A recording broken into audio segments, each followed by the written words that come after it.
I have to tell you, I'm both challenged and excited. My excitement is I get a chance to give something back. My challenge is the shortest seminar I usually do is 50 hours. I'm not exaggerating. I do weekends, and what I do more than that, obviously, coach people, but I'm into immersion. Because how'd you learn language? You didn't learn it by just learning principles. You got in it, and you did it so often that it became real. And the bottom line of why I'm here, besides being crazy mofo, is that I'm really in a position, I'm not here to motivate you, obviously. You don't need that. And a lot of times, that's what people think I do, and it's the furthest thing from it. What happens, though, is people say to me, well, I don't need any motivation. And I say, well, that's interesting. That's not what I do. I'm the why guy. I don't know why you do what you do. What is your motive for action?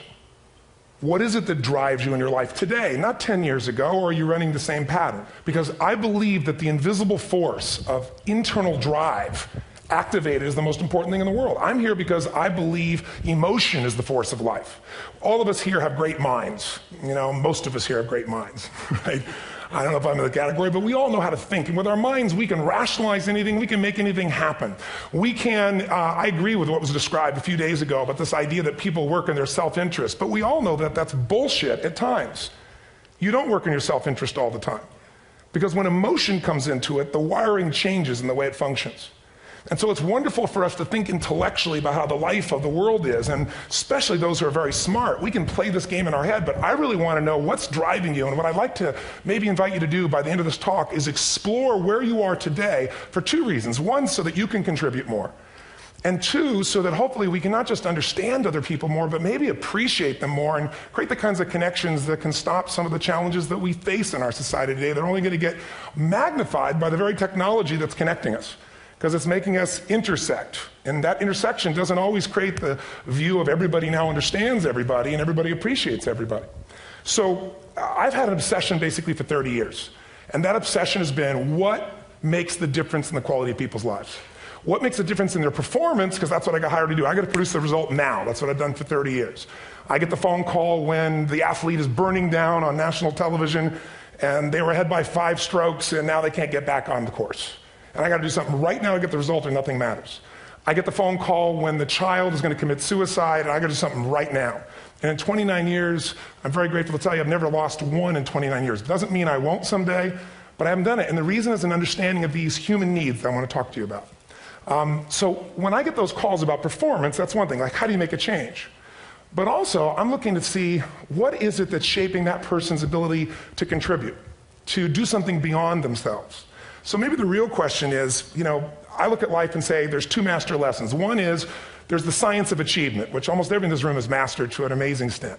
That's how do you take the invisible and make it visible, right? How do you take what you dream about and make it happen, whether it be your business, your contribution to society, money, whatever it is for you, your body, your family. But the other lesson of life that is rarely mastered is the art of fulfillment. Because science is easy, right? We know the rules. You write the code, you follow those, and you get the result. Once you know the game, you just, you up the ante, don't you? But when it comes to fulfillment, that's an art. And the reason is it's about appreciation and it's about contribution. You can only feel so much by yourself.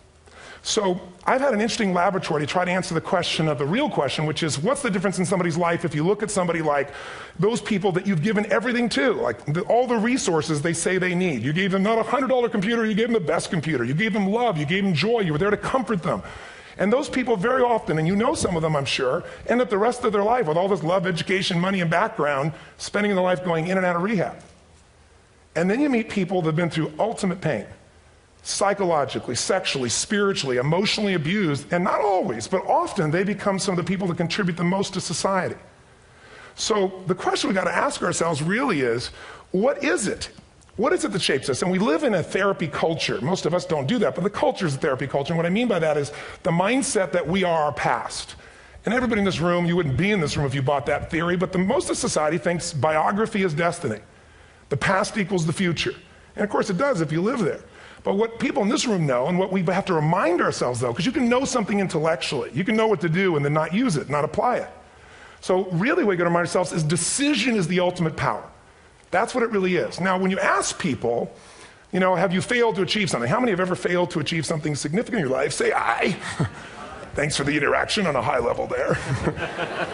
But if you ask people, why didn't you achieve something? Somebody who's working for you, or a partner, or even yourself, and you failed to achieve a goal, what's the reason people say they failed to achieve? What do they tell you?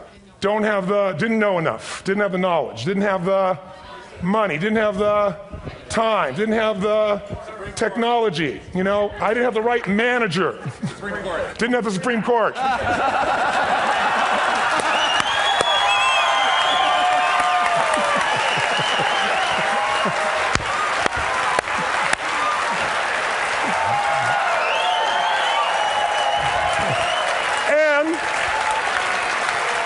And what do all those, including the Supreme Court, have in common? They are a claim to you missing resources. And they may be accurate. You may not have the money. You may not have the Supreme Court. But that is not the defining factor.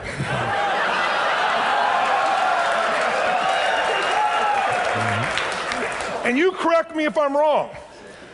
The defining factor is never resources, it's resourcefulness. And what I mean specifically, rather than just some phrase, is if you have emotion, human emotion, something that I experienced from you day before yesterday at a level that is as profound as I've ever experienced, and if you'd communicated with that emotion, I believe you would have beat his ass and won.